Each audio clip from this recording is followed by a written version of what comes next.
host. Nama saya Nur Alia Natasha binti Syarif. Nama saya Bapak Siti Surati Mawzafi. Nama saya Nak Atika Diana binti Zahra. Assalamualaikum dan salam sejahtera semua pendengar. Okay, selamat datang ke podcast kami hari ini. Dalam episod kali ini, kami membincangkan satu topik yang sangat penting dalam bidang pendidikan awal kanak-kanak. Okay.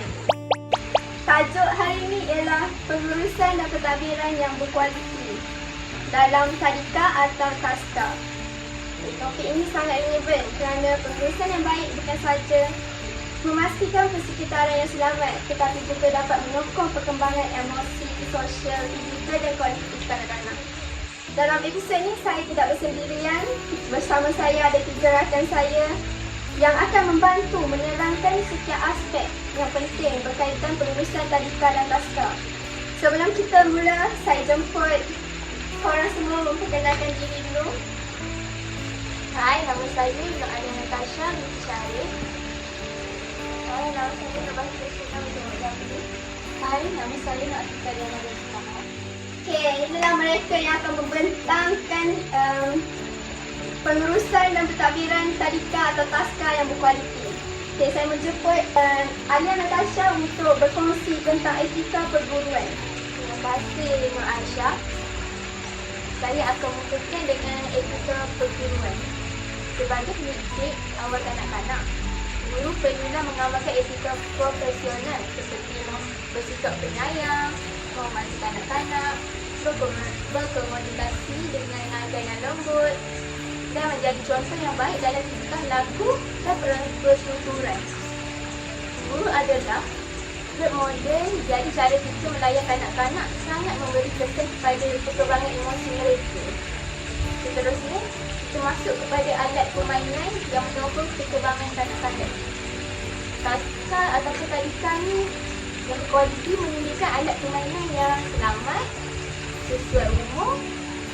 Lepas tu dapat membantu perkembangan motor, bahasa, kognitif dan kreativiti. Contohnya, bermain puzzle, blok binaan dan peralatan kreatif. Itu sahaja daripada saya.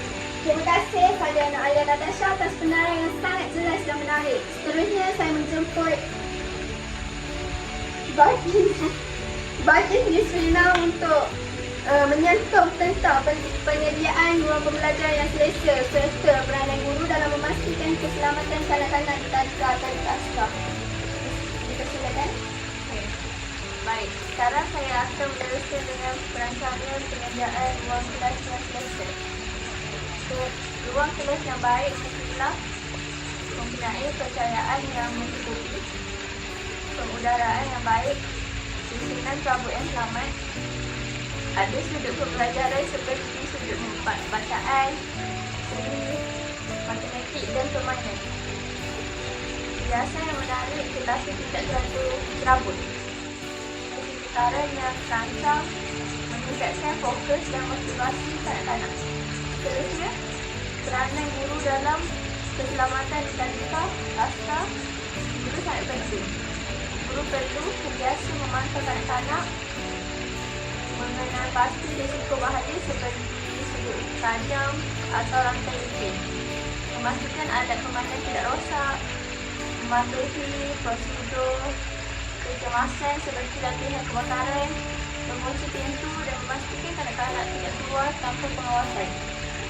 Keselamatan adalah keutamaan nombor 1 dalam setiap institusi pendidikan awal. Baik, terima kasih atas penerangan daripada Miss Rina atas perkongsian sangat bermakna. Serahkan giliran kepada Atika Diana untuk menerangkan tentang perancangan pemakanan nutrisi kanak-kanak serta membuat sedikit rumusan keseluruhan. Terima kasih. Saya akan sambung dengan pemakanan nutrisi kanak-kanak. Tadika atau taska yang berkualiti menyediakan makanan yang seimbang atau kurang muda dan garam, mengandungi sayur dan buah sesuai dengan keperluan umur kanak-kanak. Selain itu, guru perlu peka dengan allergi makanan atau diet khas setiap kanak-kanak. Makanan yang baik membantu perkembangan fizikal dan emosi mereka.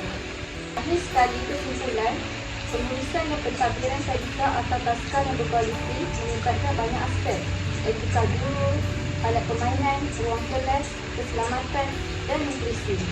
Apabila semua ini dijaga, barulah kanak-kanak dapat belajar dalam suasana yang sihat, selesa dan berbina-bina. Okey, terima kasih kepada semua rakan saya atas penjelasan yang jelas sangat daripada mereka. Sebagai penutup, dapat kita simpulkan bahawa pengurusan dan pentadbiran yang berkualiti melibatkan banyak elemen penting, daripada etika guru, alat permainan, ruang kelas, keselamatan sehinggalah kepada pemakanan kanak-kanak. Apabila semua elemen ini dilaksanakan dengan baik, barulah tadika dan taska dapat menyediakan persekitaran yang benar-benar kondusif untuk perkembangan kanak-kanak. Okay, terima kasih kepada semua pendengar podcast kita hari ini. Jumpa lagi dalam episod seterusnya.